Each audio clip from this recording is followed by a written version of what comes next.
తెలంగాణలో ఏ ప్రభుత్వం అధికారంకి వచ్చినా వెనకబడిన జిల్లాగా పేరు పొందిన కొమరం భీం ఆసిఫాబాద్ జిల్లాను అభివృద్ధి చేస్తామని హామీలు ఇస్తుంటారు. ప్రాజెక్టులను శరవేగంగా పూర్తి చేసి వారిని అన్ని విధాలా ఆదుకుంటామని హామీ ఇస్తుంటారు. కానీ వాస్తవ పరిస్థితులు ఇందుకు భిన్నంగా ఉంటాయి. నిత్యం ఏజెన్సీ గ్రామాల అభివృద్ధి చేస్తామంటూ ప్రకటించుకునే ప్రభుత్వాలు ఆచరణలో మాత్రం విఫలమవుతున్నాయి. మారుమూల గిరిజన ప్రాంతంలో తలపెట్టిన ప్రాజెక్టులే ప్రభుత్వాల నిర్లక్ష్యానికి నిదర్శనంగా నిలుస్తున్నాయి. ఏళ్లుగా పెండింగ్లోనే ఉంటూ ఎండమావుల్లా మిగిలిపోతున్నాయి.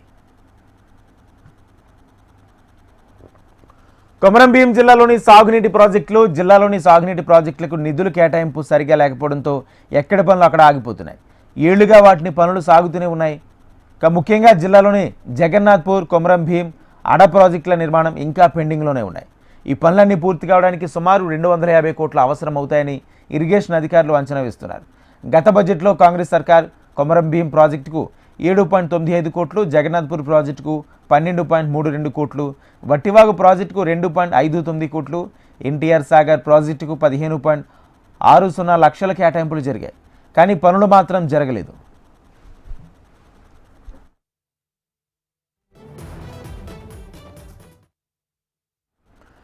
కొమరం భీం జిల్లా అడ ప్రాజెక్టు కుడి ఎడమ కాలువల ద్వారా 53,000 ఎకరాలకు సాగునీరు అందించాలని ప్రణాళికలు చేశారు.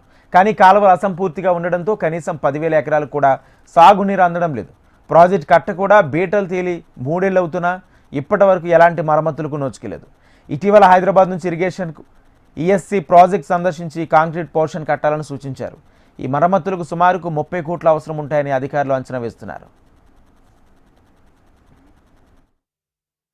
మరి బీటలు బారి నేటికి 3 సంవత్సరాలు అవుతున్నా కూడా ఇప్పటి వరకు మరి అధికారులు కానీ ప్రభుత్వం కానీ స్పందించకపోవడం, మరమ్మతులు చేపట్టకపోవడం ఇక్కడ ఉన్నటువంటి రైతులకు తీవ్ర నష్టం వాటిల్లుతుంది.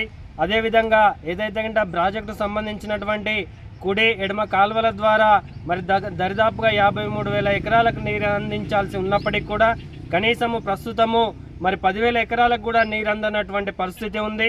మరి అధికారులు అంచనాలు వేస్తున్నారు తప్ప మరి ప్రభుత్వము బడ్జెట్ విడుదల చేయట్లేదా, లేదంటే ఇక్కడ ఉన్న అధికారుల యొక్క నిర్లక్ష్యం వల్ల ప్రభుత్వానికి తెలియజేయట్లేదా అని చెప్పేసి భారత కమ్యూనిస్టు పార్టీగా మేము ఈ యొక్క ప్రభుత్వాన్ని డిమాండ్ చేయడం జరుగుతుంది.